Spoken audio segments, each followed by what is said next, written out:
é bom, é como eu tava... Era aproximar uma boa, acho que foi Deus que me enviou atrás de vocês. Mas eu só não entendo por que ele não tirou a gente. Eu entendo isso. Você tá lutando por justiça. Tem muita gente aqui em Caramento que não admite isso. Nossa, vira! Comigo a mesma coisa que fizeram com os meus pais. Eu não vou deixar. Pra te proteger, pra dividir o risco com você. Tá. Eu sei que eu queria ser muito alto, pra ter essa barra pesada. Entendeu? Mas você não vai fazer. Se você desistir agora, não vai adiantar nada. Você vai passar o resto da vida fugindo e vai continuar fazendo isso com outras pessoas. Eu quero presunto. E eu quero ver presunto e queijo. É um misto quente então pra você, presunto e queijo. É e quate! Não é novela!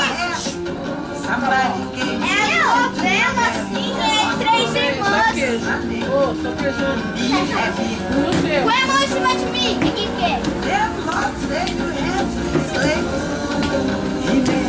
Você quer abrir? Eu também não. Põe minha mão! Peraí, põe na minha! Olha pra mim!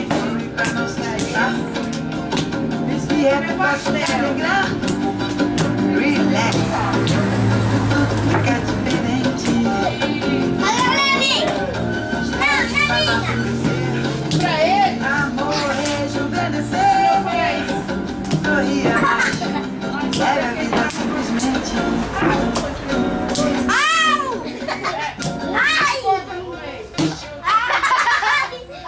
Vai, Vitor, bate! Josi foi a última a chegar ao BBB. Ela nem Você pegou gosta a de casa tomate, dividida em dois Nico? lados, mas agora está no meio de uma briga entre Ana e Tom. O que fazer? Quer? Para que Guaraná? lado ela deve perder? Deixar que eles se arranjam pra fazer um jogo, né?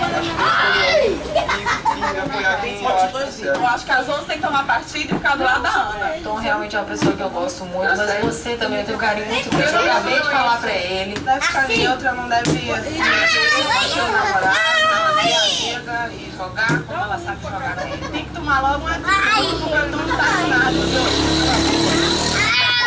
Mas eu não quero também que o nosso relacionamento mude por isso. Agora, se você quiser mudar, tem que fazer. Escolham lá.